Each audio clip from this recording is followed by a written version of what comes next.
Being a minimalist to me is not just about owning less or decluttering things. It is more about pursuing calmness.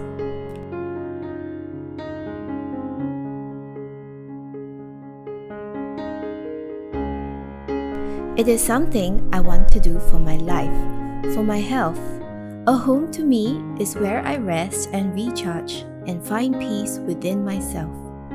In a culture that celebrates busyness and complexity as a form of progress, I believe that the ability to find simplicity and calmness is even more important in our lives. I am glad that I have chosen to find calmness instead in my new home. It is the same kind of calmness which I get after having a short session of meditation.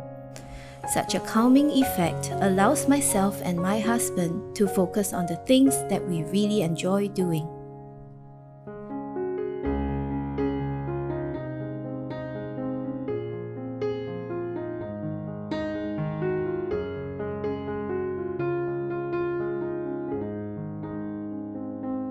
By having an environment that filters out distractions, it allows me to have a more tangible appreciation of the things that truly matter to me.